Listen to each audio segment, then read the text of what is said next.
Chapter 1. She spent 25 years serving dinner on time. He spent 25 seconds ruining it all. What Helen overheard that night would split her world in two. Helen put the pot on the stove at exactly 6:01. Not 6 o'clock, too uptight. Not 6:05, already disrespectful. The kitchen smelled of tomatoes, fried onions, and just a pinch of disappointment, though she tried not to notice the last one. In the living room, the TV mumbled about weather. Her husband scratched his belly through a t-shirt that read "Best Dad Ever," the one he bought for himself years ago. Their son, Ricky, had moved out long ago.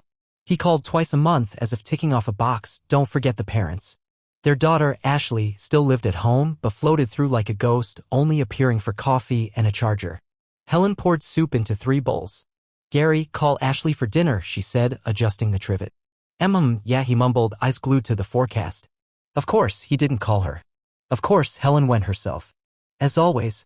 But that ordinary night turned into something she never expected. 2:14 a.m. She came down for water. Just another sleepless night, she had plenty. And that's when she heard him. Her husband. Talking. In the dark kitchen. Whispering.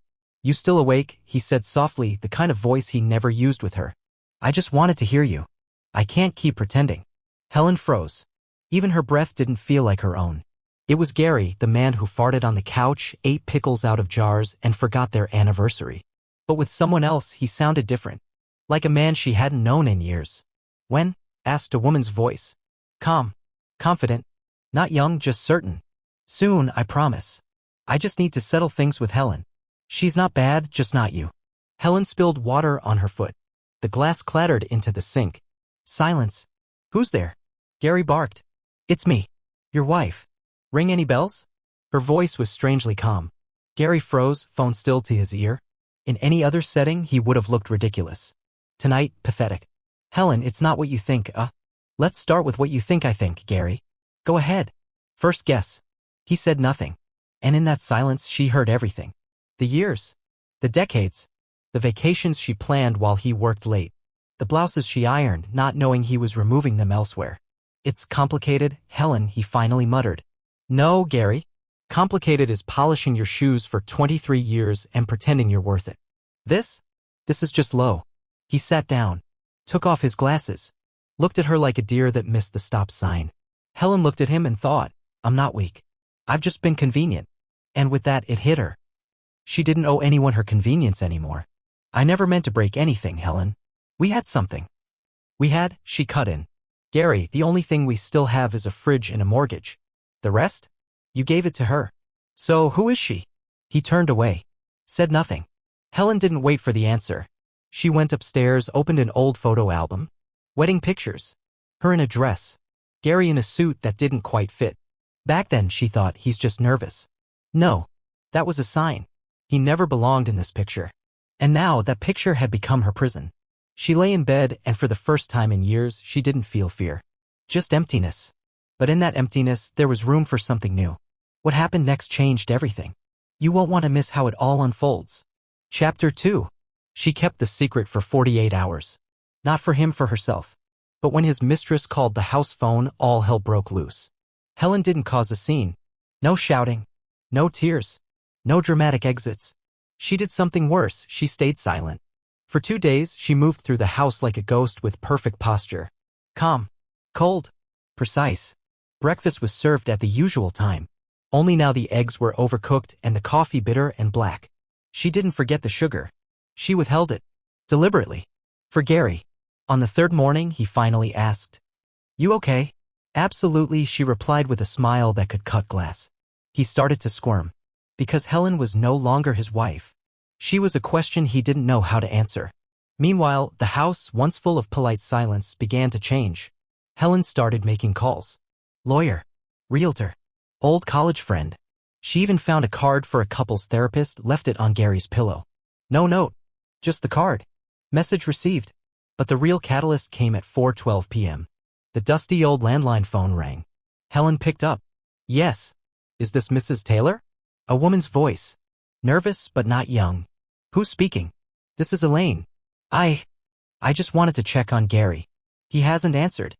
I'm worried." Helen could have hung up. Could have shouted. But she chose a third option. "Oh, Elaine, honey. Gary's just fine. He's busy. Apartment hunting. Silence. What? Yeah. See, Elaine, I'm a very patient woman. But not patient enough to share my husband with someone who calls my home like that's normal. Click. End of call. Helen set the phone down. Gently. Less than a minute later, Gary thundered down the stairs. Who was on the phone? Your romantic alternative, she said, sipping her tea. She seems anxious. He looked like he'd swallowed a battery. You answered her? Of course. Who else is going to explain the rental situation to your new girlfriend? He sank into a chair. This is a disaster, Helen. I didn't want you to find out like this. How did you want me to find out, Gary? Walking on you two sipping Chardonnay on our lawn? Balloons? Cake? He said nothing. His silence was always more honest than his words. That night, Helen called Ashley into the kitchen. Her daughter sat down, unaware of what was coming. Did you know? Helen asked. Ashley hesitated. He once forgot to log out of his tablet. I saw some messages. I didn't know how to tell you. You wanted to protect me? I thought you wouldn't do anything. Helen nodded slowly. Let me be clear, Ashley, women who forgive everything eventually lose themselves. I'm not doing that anymore. Ashley looked ashamed. But Helen didn't shame her. She just stood, taller than ever. That night, after everyone went to bed, Helen opened her old laptop. Started a new document. Title, List Things I Want for Me. Wake up in a house that doesn't smell like lies. Divorce. Culinary school, finally. The list grew. And with every bullet point, her spine straightened. She wasn't shrinking anymore. She was rising. Gary still lived in the house. Still ate the dinners she made. Still assumed it would blow over. He was wrong. So very wrong. This is the turning point. Everything you've waited for starts now. Stay to see how she puts everyone in their place. Chapter 3. He begged for forgiveness with trembling lips. She replied with a printed list of everything he forgot, starting with her. Gary decided to play the let's fix it game. He brought flowers. Wildflowers. From the supermarket. I didn't know what kind you liked, he mumbled. After 25 years of marriage, you should have known at least that, Helen said, refusing to take them. He made coffee in the morning. Forgot she stopped taking milk 5 years ago. Brought it to her with a hopeful smile. She took one sip, set it down. Didn't say a word. Didn't need to. I just think we can start over, he said later, leaning against the doorframe. We weren't just together all those years for nothing. No, Gary. We were together because I held us together while you were off playing pretend. And now? Now you're just the ending to my first book. He blinked, confused. Because she wasn't yelling. She was clear. And that terrified him more. On the third day of his recovery tour, Helen laid everything out on the dining table. A folder with account printouts. Divorce paperwork. A contact card for a real estate agent. One neatly folded note. This is a joke, right? Gary said. No, Gary. You're the punchline. You're going to destroy our family. No. You already did that. I'm just cleaning up the debris. Later that day, Gary tried pulling the father card. Ashley walked into the kitchen to find him sitting at the table with that practiced, hurt dad face. You still love me, right? He asked. I love you like a daughter loves a flawed parent, Ashley said calmly. He deflated. You always said never betray your people. Well, now I know what betrayal looks like. Thanks for the visual. He went to hide in the garage, among the old paint cans and forgotten tools. Even there, he didn't feel safe. Even there, he could smell the truth. Meanwhile, Helen kept moving forward. She opened a new bank account, found a 2-bedroom apartment across town, booked the movers, called the lawyer to confirm the hearing date. Then she emailed a college friend she hadn't spoken to in 15 years. You were right. I should have left long ago. Want to get coffee?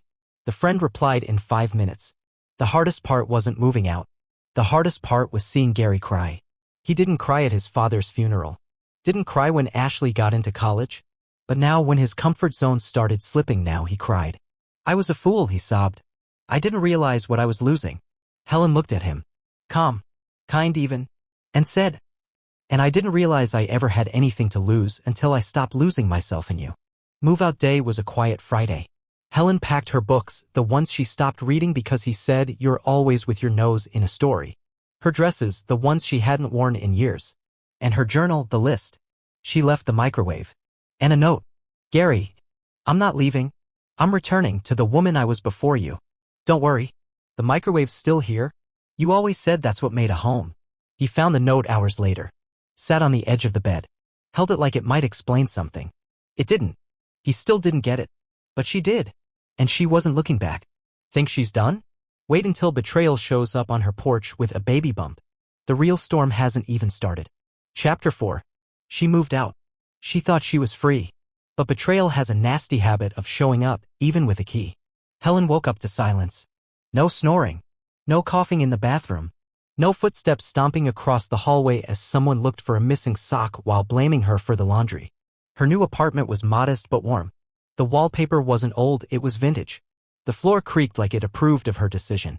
There was no coffee machine, and for the first time in years, her coffee stayed warm. She wasn't reheating it between loads of laundry and scrambled eggs. She sat at the small kitchen table, opened her notebook. Item 18 on the list, learn to say no without guilt. She checked it off. Then the phone rang. Unknown number. She picked up. Yes. A woman's voice. Familiar. Is this Helen? Yes. It's Elaine. I just wanted to say. I'm pregnant. Of course. Helen imagined hanging up. Screaming. Crying. But instead, she answered. Well, congratulations. You're getting the full package.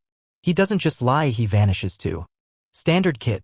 I just thought you should know, Elaine said weakly. Helen's tone didn't waver. Don't worry. I do. And if it's a boy, name him consequences. Click. A week later, Helen returned to the house. Not for Gary. For the rest of her books. And maybe the knitted blanket her grandmother made. The one that actually meant something. The house smelled like old cologne and even older regret. On the stairs, quiet. In the kitchen, Gary. Wearing an apron. Cooking. She didn't laugh. Not yet. I'm not trying to trick you, he said quickly. I just live here now. Alone. Like a dog someone kicked out but who still barks at the fridge. I came for my things, Helen said. Maybe the blanket. And a couple books. You're not on the list. She's pregnant, he blurted. I know. She says this could be our chance. A fresh start. Now she laughed. Loud. Rich. Deep from the belly. A chance? This isn't a chance, Gary. It's child support in a dress. He looked down. Embarrassed. I don't want to be with her. I want to come back. No, Gary, she said with finality. You don't want me. You want things to be comfortable again. I'm not a recliner. I'm AF *****ing avalanche. And I've only just started rolling. That evening, she returned to her apartment and found Ashley waiting at the door. With a suitcase. I can't live with him, Ashley said. Helen opened the door. Are you sure? I'm sure. I want to live with adults. Not men who cry in aprons and call it growth. They went inside. Put the kettle on. Helen pulled out 2 wine glasses. Poured apple juice. Celebrating? Ashley asked. No. Mock celebrating. For surviving without settling. They toasted. To choices. To boundaries. To being done. But the past doesn't stay in the past. And one final visit will test everything Helen built. Don't miss the final chapter. Chapter 5. He came back one last time, but he wasn't alone. What she did next wasn't revenge. It was justice with a side of cold tea. When the doorbell rang, Helen already knew. She had felt it all evening, that strange quietness in her chest. The kind that comes right before a storm. Ashley was in the kitchen making soup. Real soup made with care. The kind Helen hadn't cooked in months. Mom? Are you expecting someone? Not expecting. Just not surprised. Helen opened the door. There stood Gary. With a suitcase. And Elaine. And her very pregnant belly. Hi, Helen, he said quietly. Elaine gave a tight, awkward smile. We don't have anywhere to go, Gary said. We're not asking for much. Just a couple of weeks. Just until. Helen looked at him. Then at her. Then at the staircase behind her, the same one where Ashley used to sit with dolls and pigtails. The scene was so absurd it was almost poetic. She burst out laughing. Not hysterically. Not bitterly. Just freely. I'm sorry, Gary. But I'm not a shelter. I'm your ex-wife. Entirely different profession. Gary tried the guilt card. You've always been compassionate, Helen. I was. Until you used that compassion as your personal cushion. Yeah? I'm firm as oak. Elaine finally spoke. I didn't mean for things to go like this. I never thought. If you have a boy, Helen cut in, name him consequences. Trust me. It fits. She closed the door. Not with a slam. With grace. Inside, Ashley stood at the kitchen doorway, one eyebrow raised. You saw that?